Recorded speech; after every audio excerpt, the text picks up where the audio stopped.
Tonight, we go big. President Bola Tinubu seems to be wielding the proverbial big stick. Ministers sacked, placements appointed. This, for some people, has been a long time coming. However, the question of how far-reaching this action is yet to be seen in ways that are concrete or specific. In what ways and to what extent does this move drive President Tinubu's renewed hope agenda? Is there a chance more ministers and aides will go with new appointments announced? Plus, the southeast of Nigeria, the past few days has been in the news for reasons that are far from noble. The so-called sit-at-home order has continually grounded business activity in the region, leaving major cities no different from a ghost town. This phenomenon has become not only disturbing for the southeast as a region, but is now a security concern of national magnitude. How much more efforts must be made to stem this tide? You will find out after this break. To stay with us.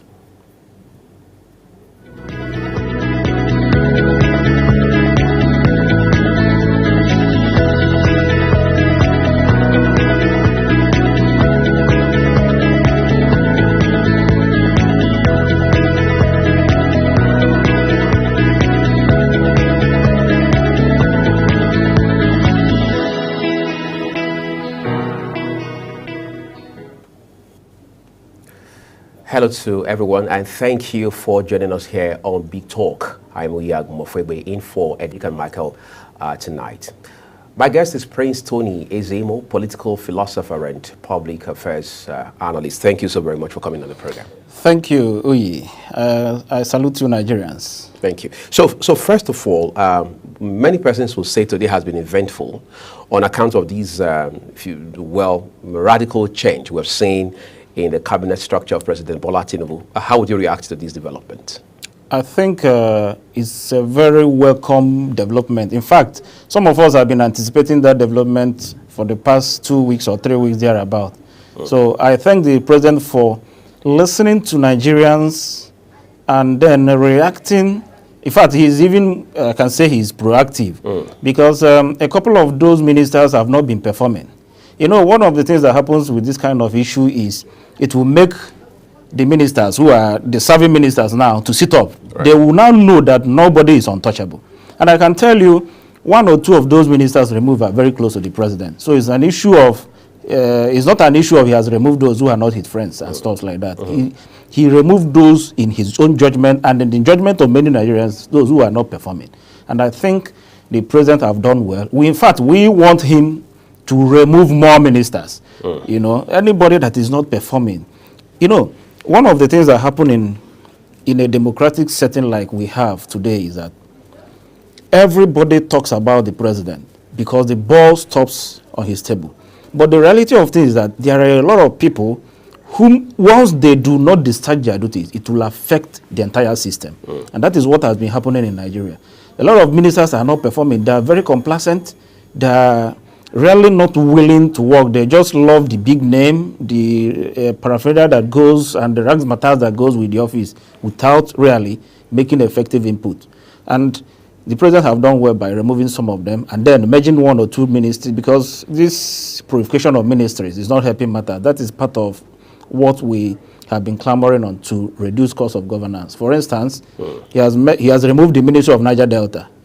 In fact, if you check the budget and see the billions of naira that ministry has been engulfing over the years without any serious impact. That's NDDC, you mean? No. There is Ministry of Niger Delta. Yes, and the Niger Delta Development Commission. There is still another Niger Delta Development Commission. The NDDC. The NDDC. Right. Now, the president is saying there is no need for the Ministry of Niger Delta. Whatever the Ministry of Niger Delta is doing, NDDC will do it. So let's not have duplication. There's no need for duplication because those duplication is simply a means of siphoning money. Nothing more, nothing less.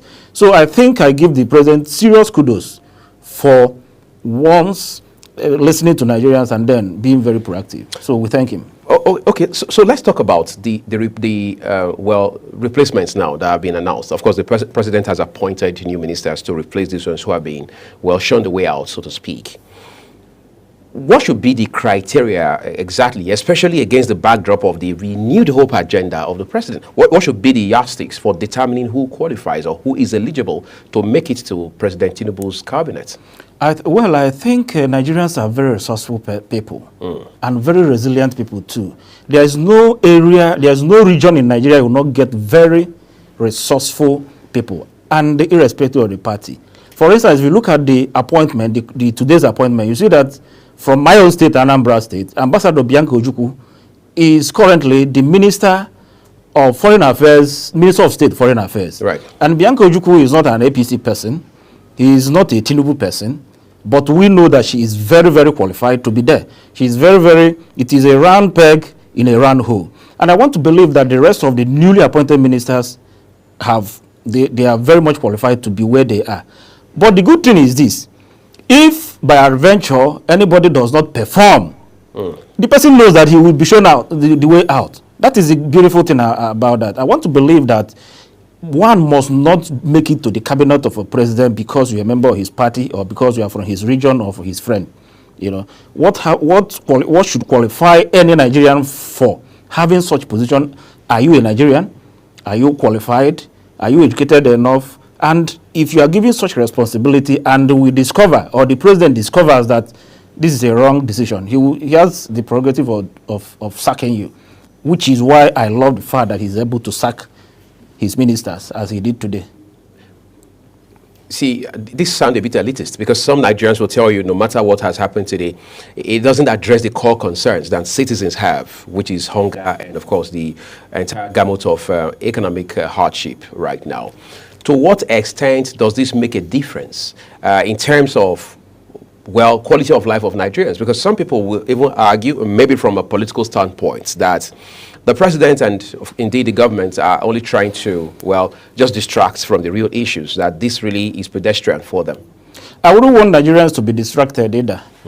The fact is that we are hungry in Nigeria. And did you know what? The hunger in the land today knows no class. I was speaking with a serving senator I think 3 days ago. He told me he moves around with only 2 vehicles. It's trying to cost of fuel. Because he cannot afford fueling his entourage anymore. Convoy anymore. So the hunger in the land today does not know class. It does not know, because how can you explain that a country like Nigeria that produces crude oil cannot afford fuel, cannot afford diesel and stuff like that? It is unbearable. You can imagine, for instance, when I was coming to your program, I bought fuel 1,160 naira a liter. And I was able to get only, I think, 10,000 could not even get me 8 liters. So this is terrible. The fact is that the president needs to come back and address the issue of hunger.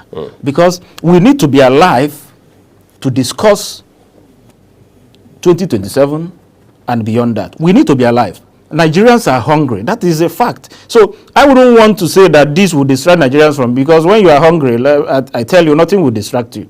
Nigerians should not be distracted because of these few replacement that has been made. Like I said, the president have done well, very well, by sacking those ministers and replacing them immediately. That notwithstanding, he should address the issue of hunger in the land. He does not know party, he does not know class, he does not know tribe or religion. We are all hungry currently in Nigeria, and that should be addressed. Very, very important before it begins to create what cannot be controlled. You see, I want us to stretch this conversation a little tonight and talk about the renewed hope agenda proper of the president, because ultimately that's the objective that these ministers and other aides in the government are supposed to pursue alongside President Bola Tinubu.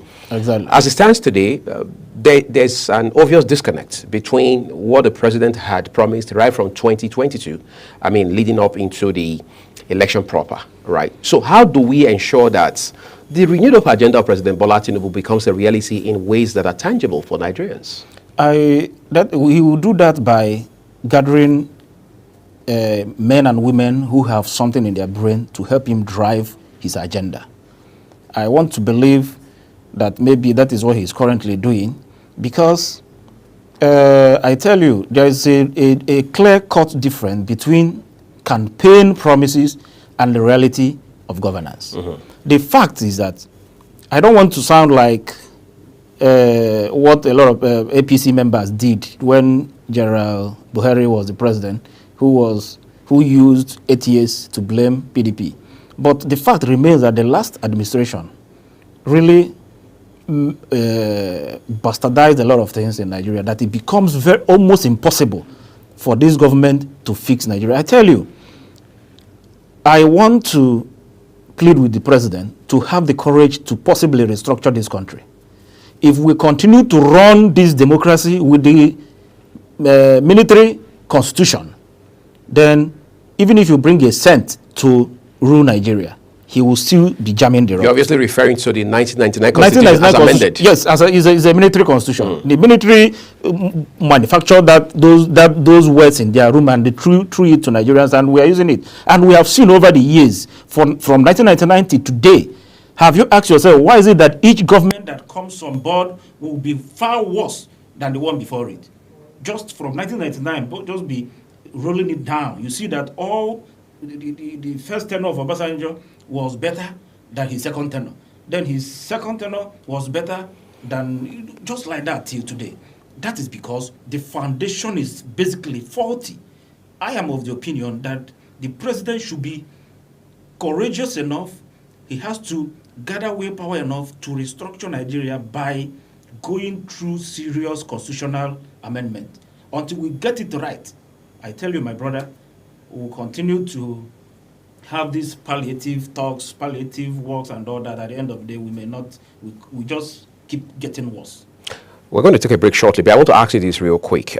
When we had the ministers come to present their scorecards the other time, ministry after ministry, there were people who told us here on some of our programs that, look, there were ministers who had not done, who had done next to nothing as far as, in light of the Renewed Hope agenda and whatever the KPIs of the presidents were. And then that gave some insight into the fact that some ministers of necessity will have to go. Yes. When you look at what it is today, having realized that 5 ministers have been sent away, so to speak, is there anyone else you would have thought should not have survived today, in the manner of speaking? Well, I wouldn't want to start mentioning people's names, yes, but there are ministers, for instance,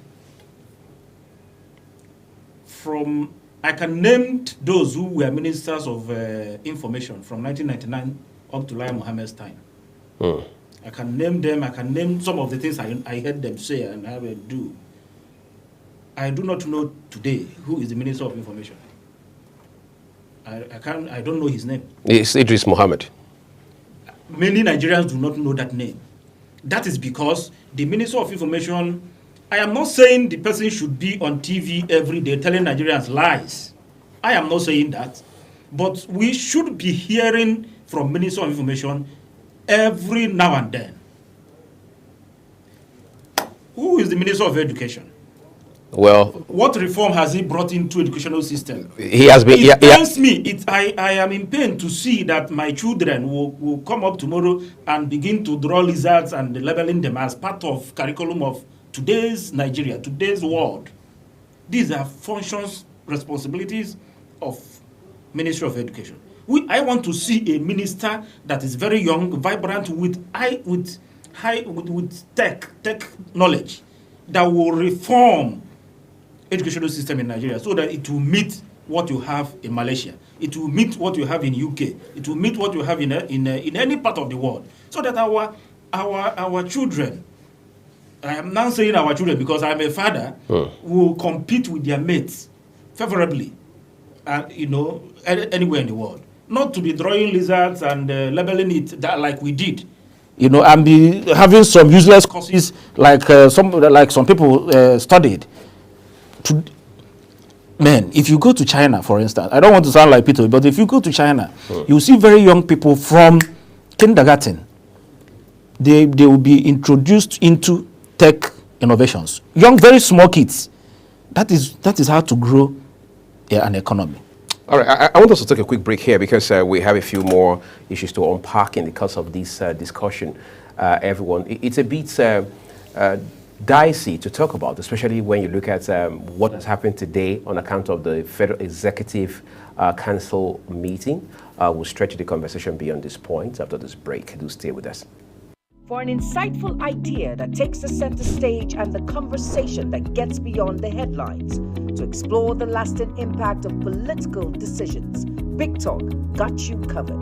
From policy debates to geopolitical insights, from thought-provoking discussions to actionable insight. What is the real responsibility of government? Big Talk delves deep into the heart of the matter.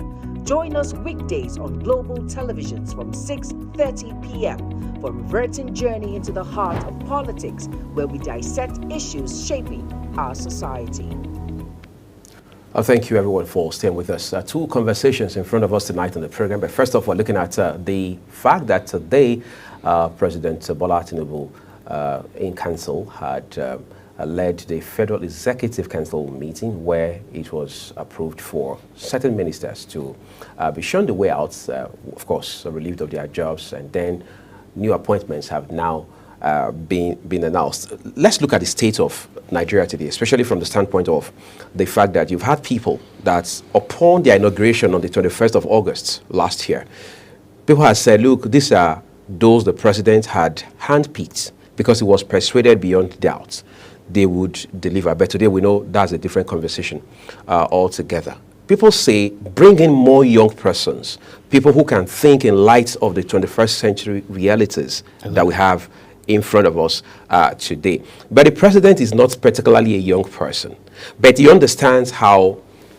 systems should work. People say, well, he had been governor of Lagos State for 8 years. That alone is enough, well, if you like, prerequisites for him to be able to lead Nigeria at this particular point in time. Beyond just laying off some ministers and bringing in a few new hands, for example, what more should the president do to guarantee that he has the required team to lead this country and restore it to the path of progress?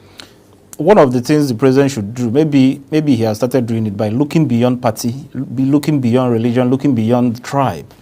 Like I said, and I'm very confident about that, there is no part of this country you will go to, you will not see very qualified people to drive Nigeria to the next level, as long as there is this will. Remember that, like I said, there's need to amend the Constitution of Nigeria, if not to start afresh. But some people say that's a tall order. It's going to be as difficult as it sounds. If the will is there, if the president has the will, and like Tinubu have come to know, has a way to do a lot of things, and I want to believe that he's moving towards that direction. For instance, the president, there was an executive, the executive, through the Attorney General of the Federation, took the entire assistant governors to court and said local government funds must go to local government directly and not to state governors who have been swallowing the money over the years. That is a basic restructuring. Because I tell you, when I was a kid, I saw councillors working on roads, constructing culverts and little infrastructure and stuff like that. But today you can't see that. You can't even see a local government chairman constructing culvert. That is because the governors have hijacked the local government system, pocketed it, and then appoint their stooges as appointee. If the president should be able, if he's able to get the local government system to be working perfectly, I think he is moving towards getting Nigeria right. Secondly, I saw the scraping of Niger Delta, Ministry of Niger Delta. And he says whatever the Ministry of Niger Delta is doing, NDDC should be doing it. Then,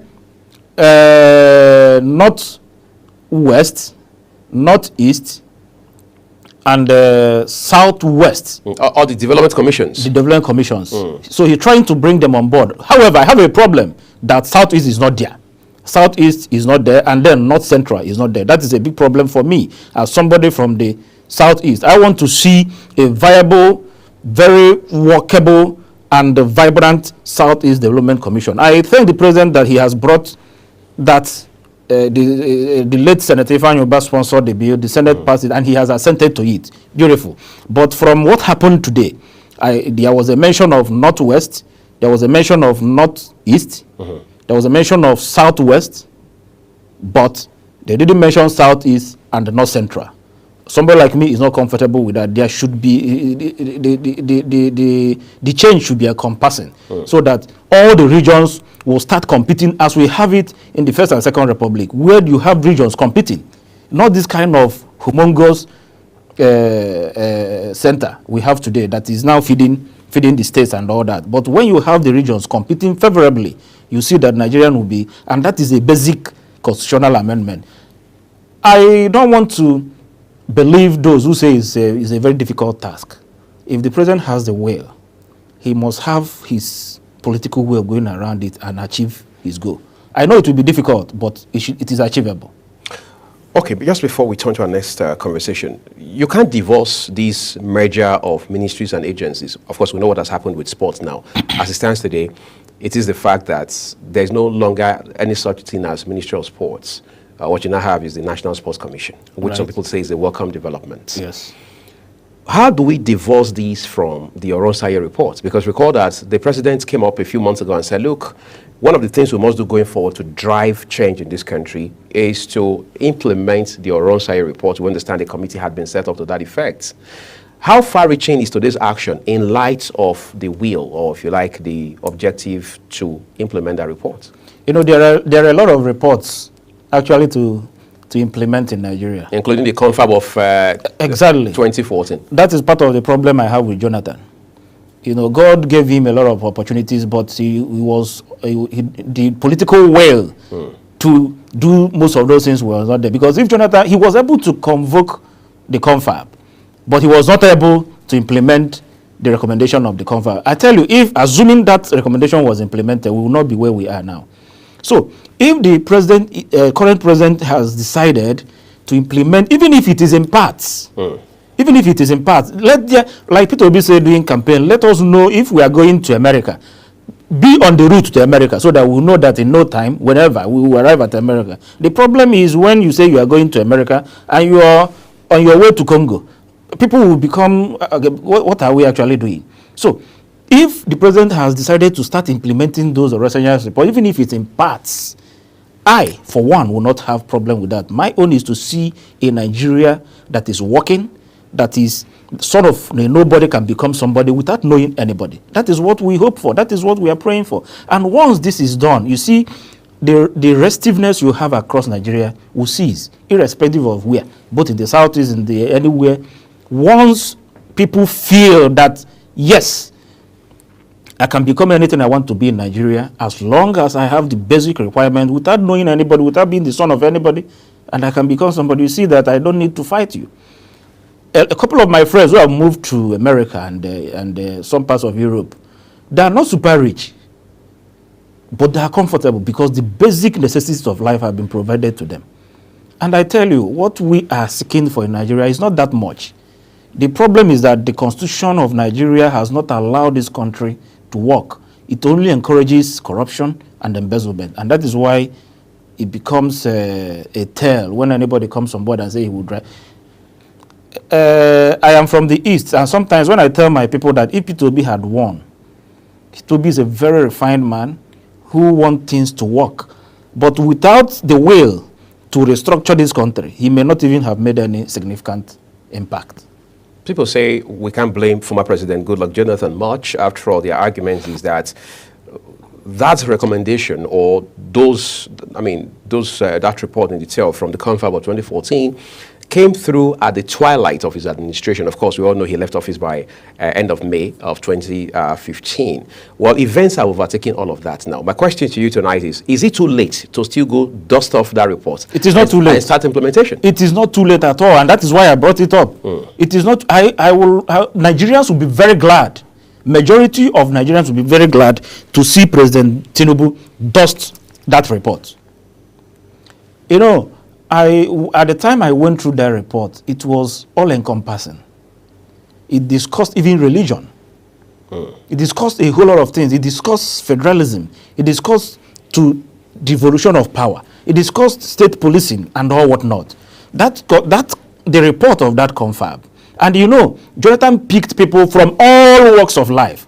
This is not an issue of politicians gathering together to say things that will benefit them. No. People gathered from different areas of life. Unfortunately, a couple of them are dead even. If not, many of them are dead, actually. But they were able to give Nigerians the best way to progress. But unfortunately, the last administration said that report belonged to the archive, which is one of the most horrible things I heard from that past administration. So I want to believe that the current president may one day, if not recent, as soon as possible, dust that report, and it is a roadmap to a new Nigeria. All right, a new Nigeria, of course, we all hope to see in no distant time, particularly looking at the reforms that have been promised by this current administration of President Bola Tinubu. We take another quick break, everyone. When we return, we'll turn our attention to the southeast, where apparently all is not well.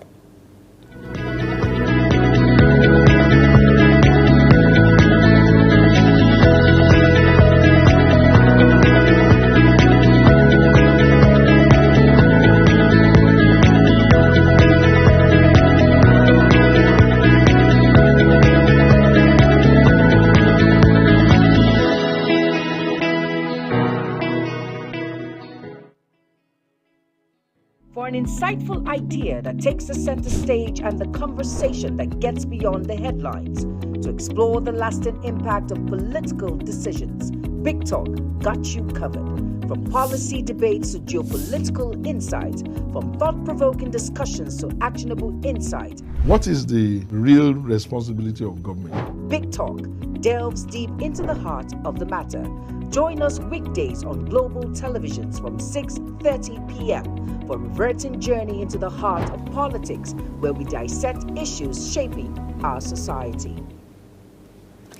Tonight, we look at the southeast and the development in that region of the country. 5 states, 5 governors, powerful people, whether you talk about politics or economy, for example. But then the development coming out from the southeast has been far from encouraging, particularly when you look at the crime rate from Anambra to Imo to even as far as Ebonyi in most cases. But it will appear Anambra has been more of a hotspot in recent times than any other part of the southeast. And questions have been raised about what exactly are the governors doing, or what exactly have they done to ensure that they at least cut these to its barest. Of course, we understand that there has been a dispersal of military and police presence across the region, but that doesn't seem to have even scratched the surface as it stands today. What are the factors that must be considered and efforts made to ensure that this doesn't continue beyond what we have seen today? So let's talk about your region, the southeast. Apparently,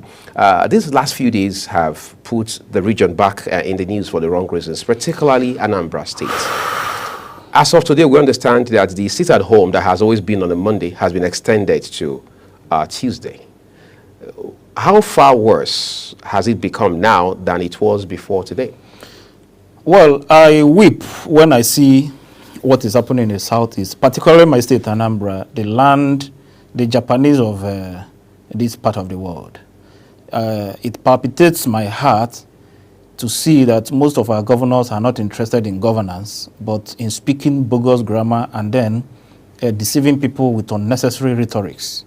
But before I discuss the governors, I want to plead with the powers that be in this country, especially His Excellency, President Ahmed Bola Tinubu, to please, as a matter of urgency, release Nnamdi Kanu.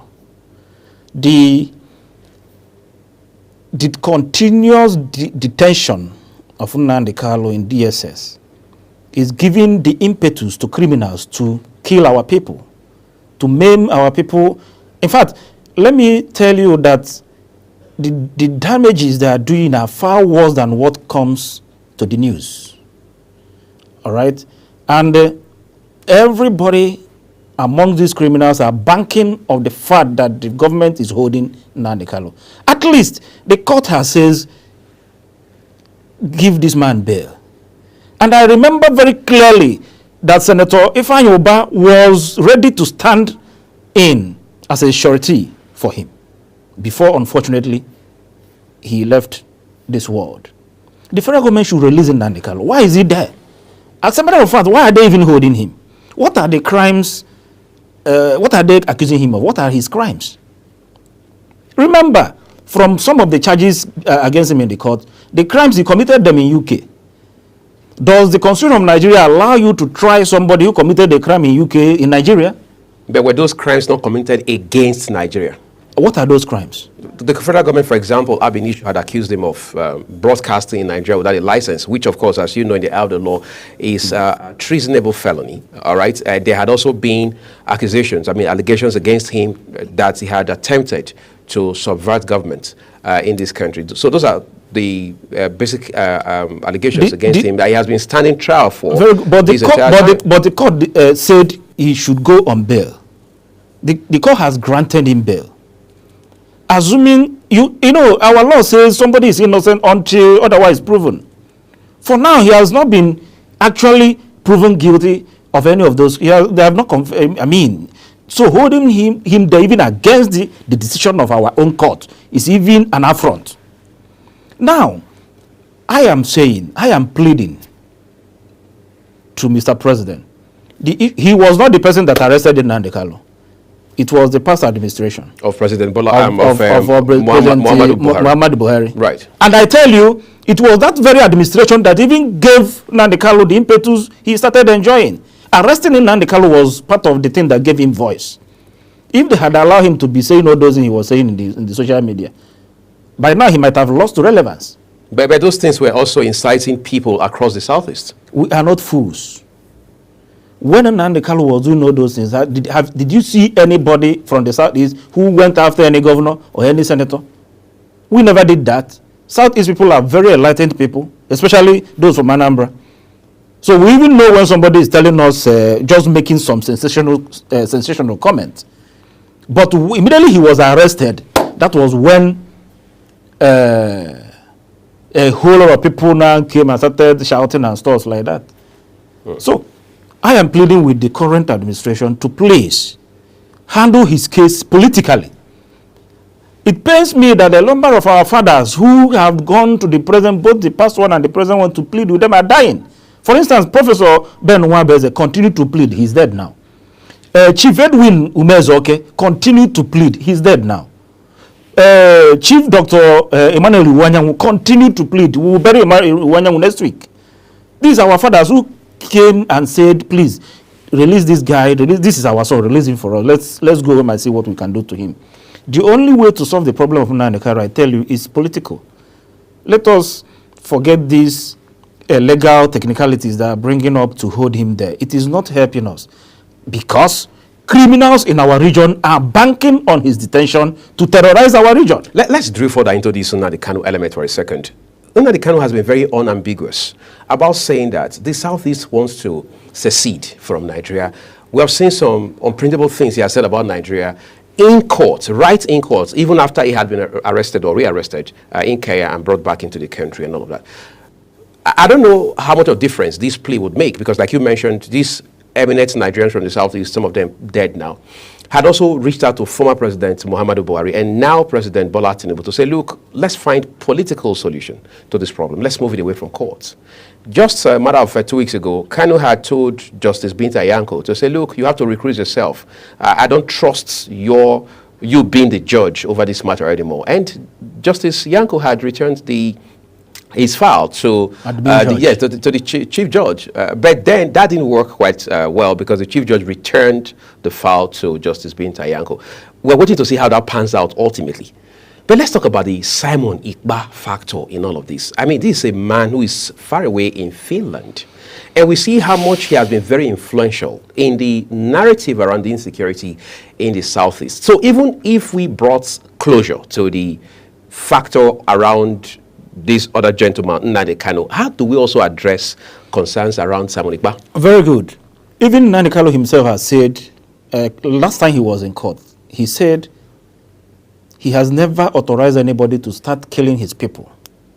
Because it doesn't make sense that the same people you say you are fighting for their freedom, you are killing them.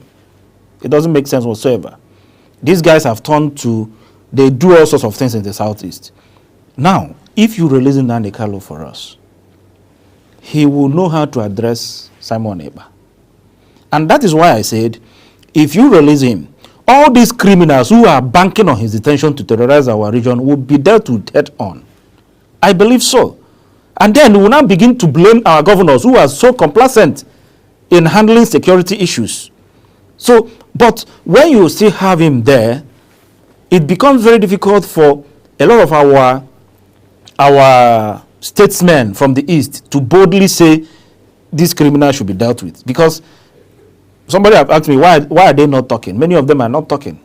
Because nobody wants to be in danger. Nobody wants his life to be in danger, actually. Some of us who are bold enough to say it, will do it because, well, my church, Catholic Church, will say our help is in the name of the Lord anyway. But once Nnamdi Kanu is released, I believe strongly that he will know how to handle, because I think Ekpa used to be his person, but currently I'm sure they have fallen apart because what the guy is doing is alien to us. I'm just completely alien. I'm just curious. What can Nnamdi Kanu as an individual do about Simon Ekpa that the law enforcement authorities in Nigeria cannot do exactly? The law enforcement, what is the, how do I say it now? The law, how far have they tried to track those criminals and it didn't work? I think that should be the question. How far have the law enforcement? That will now bring me to our governors. For instance, I am from Anambra. I have a governor, very educated governor, highly traveled, well exposed, speaks fantastic English. But when it comes to governance, we can't reconcile what the Soludo will know and the Soludo that is a governor. The Soludo is a professor and Soludo is a governor. There is a whole lot of disparity. For instance, 5 days ago, just 800 meters away from the governor's lodge, 9 persons were murdered. 9 persons in a broad daylight, 8 kilometers away from the lodge. The next day, we saw a governor went around there and was dancing with the women. Why you have about 9 people murdered in your state? Some of us cannot even go home now. You have seen that a lot of ceremonies now take place in Enugu and Abuja instead of in Anambra. So, the governors need to sit up, particularly my own governor. He needs to sit up and understand that he is the chief security officer of Anambra State, and that is the basic responsibility of governance, securing lives and properties of the people. Some people are making case that it is responsibility of the president. How is it responsible? It is, yes, responsibility of the president, but that is why you have the governors. You also have the local government chairman. And that is why somebody like me is highly uncomfortable that local government system in this country is not working. Because assuming we have pragmatic local government system, you hold local government chairmen accountable if there are security lapses within their locality. Just like we hold governors accountable once we have such in the state. But unfortunately, we have local TC chairmen, appointees of the governor. In my own case, the appointees of the governor were rebaptized as elected chairman. And he's doing everything possible to still pocket the local government fund. See, making Nigeria work is our collective responsibility. But then there are people we elected to oversee our affairs. These people should be held responsible and they need to sit up and work.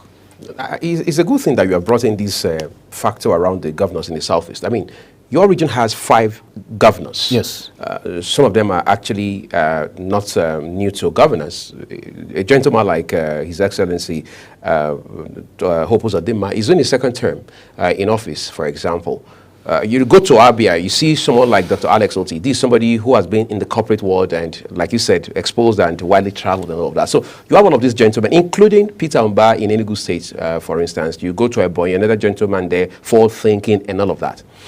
Ironically and very interestingly, the question will be, what has made it almost impossible for these governors to come together, even right before they came into office, for example, to say, look, this is what we must do, for example, to first set the Southeast on the right path, and then get to resolve this Nnamdi Kanu's case once and for all. It appears the governor's hands are tied.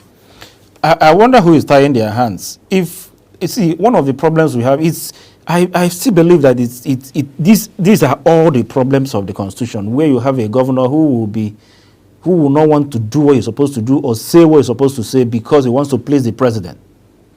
What is stopping the governors, like you said, coming together and make a decision that will put Southeast in the best perspective? What is stopping them? Well, I know they come from time to time, they come together and they meet and stuff like that, but at the end of the day, you will not see any reasonable effect of their meeting. I am now pleading to the Southeast governors. Like you said, these are gentlemen, very educated. Professor Ludo, a professor, very refined man. Dr. Peter Mba, a guru in the oil business, and has been in government. He was, I think he was the chief of staff to Governor Chimaro Kendamani, you know. Lex Oti, a king in the corporate world who came into politics and then conquered. And before he became a governor, you know, he tried and tried. A couple of times across different parties. Then you have Mwifuru in the Bonyi. Right. You know, he was a legislator before he became a governor and all that. Then Hope Uzodinma, a senator, I think two-time senator, and then a second-time governor. What is stopping them from coming together to organize Southeast? But you see, selfishness is one of the factors stopping them. Attempt to please the president or to please whoever they want to please is another thing that make them not to be decisive and assertive in their decision. And I am pleading to them. One day they wake up and see that everybody has died in the Southeast. That's when they will now sit up. People are dying in their numbers. There are some communities you cannot go to. If you come to Anambra State, for instance, the local government, here, the local government has about 10 towns. Out of that 10 towns, about 6 of them is a ghost community. People cannot go to Lilu. Airpeace is from Mbose. That's the chairman of Airpeace, Chief Alem Onyema. News has it that for the past 3 years, he has not gone to his village. I don't know whether it's true or not, but that is it, allegedly. Then you can't go to Osumo. You can't go to Iseke today. So what is all this? That people cannot. I have a friend in Taiwan from Lilu, a town called Lilu in Anambra State. He told me his dad was killed alongside his junior brother, and their house burnt. And since that time, he has not been home. And he said he will never come back to Anambra again. What is he coming to do? Can we end sit at home in the Southeast? Is it possible? It is possible if the government, the federal government of Nigeria should release Nnamdi Kanu. I'm asking you that because it's amazing how that whoever is behind the sit-at-home order says there is no movement tomorrow, Monday, for example. And governments across different states says you can move. Nobody says you can't move. And the people would rather listen to the person who tells them there's no movement tomorrow. Isn't that an obvious danger? The people are not listening to the person who says they should not move because they want to obey him. But because they know that their life, the security of their life is not guaranteed if they come out. I don't have any reason to listen to whoever that calls himself Simon Ekpa. But at the same time, I wouldn't want to die, so I won't come out. These are the issues. Do you know that many government offices don't open on Mondays? Because you can't even see the commissioners. Let's go to many state secretariats in Igbo land on Monday and see whether you will see the commissioners there. So forget these razzmatazz they do just for the air, for the TV. Even those of them in power don't come out on Monday. Forget what they tell you on television. People obey these guys giving the order, not because they want to obey them, but because nobody wants to give his life for Nigeria. Nobody wants to die to answer a hero. Okay, those who are dead now, have you heard that any governor is taking care of their family? Can my governor Soludo tell me that he has reached out to the families of these people that were killed 5 days ago? I doubt if he has done that, because one of them, a brother to one of them, I just finished having a meeting with him before I came to your studio. And he confirmed to me that nobody has reached out to their family. And the same governor will come out and tell you to come out on Monday that nothing is happening. These are political razzmatazz. They should address this issue from the root. And I am saying one of the ways to address it, the president of Nigeria should release Nnamdi Kanu. Then we'll decisively deal with criminals who are terrorizing our land, because they are nothing but criminals. Lastly tonight, would you say very clearly that if Nnamdi Kanu were to be released first thing tomorrow morning, this insecurity issue in the southeast will be addressed? If Nnamdi Kanu is released today, there will be, I believe that there will be, we will now begin another conversation, which is dealing with the criminals terrorizing our land. Okay, so I think we shouldn't leave without me asking you all of this. There's 2027, not too far away. You know, it will appear politicians do not use the same calendar, the conventional one that we all use. Every time you talk about this issue in the Southeast, it will appear there are politicians, particularly the frontliners, who have to look at the, well, as they say, the optics. They want to look at what exactly are the factors towards 2027 to take a position on some of these issues. And that could further leave Nnamdi Kanu behind bars than we readily realize. So should Nnamdi Kanu, this is just the direct opposite of my earlier question, remain incarcerated, what are the ramifications? He shouldn't remain there. You see, the lives and properties of the people, even outside property, lives of the people should be of paramount importance to anybody in power. What are the damages of keeping him behind bars? What are the damages? What damages is it doing to the people, especially those of us from the Southeast? People are losing their lives in large numbers, and it will always be accredited to Nnamdi Kanu. It will always be accredited to Nnamdi Kanu. Whether I am certain that people who are doing this are not doing it because of Nnamdi Kanu. They are not, but they are banking on his detention to be terrorizing our people. That is my position, and that is why I'm pleading with the government to release him. So he should not be in detention because we are looking at 2027. We should be alive to discuss 2027. All right, I think that's where we're going to tie it up tonight. I'd like to say a big thank you to you for coming on the program. Thank you. I've been talking with Prince Tony Ezeimu, political philosopher and public affairs analyst. As we go tonight, it is instructive to realize that right from the day he assumed office on the 29th of May 2023, President Bola Tinubu had already come to terms with the task of finding the right hands to help him drive his renewed hope agenda. For perspectives, the president had told his ministers, including the ones that have now been shown the way out, to roll up their sleeves and be ready to dive all into transforming this great country. The questions are, did they get the memo? Did they actually have a full grasp of their job description? Well, perhaps events have now overtaken any necessity for answers to these questions as far as these outgone ministers are concerned. Finally tonight, with the sit-at-home order in the nation's southeast now extended to Tuesday under circumstances that are controversial, there seems to be an extra layer of complication on the situation that is already protracted. Is it too late to rally governors across the region's 5 states and other critical stakeholders in a bid to resolving this melee and returning the Southeast to the path of socio-economic and political development? Evidently, these are certainly not questions to which answers can be found at the snap of fingers. To everyone who has watched the Big Talk tonight, to say thank you. Nigeria is better than this. I'm Uyag Mofwebe, and you are with Global Television.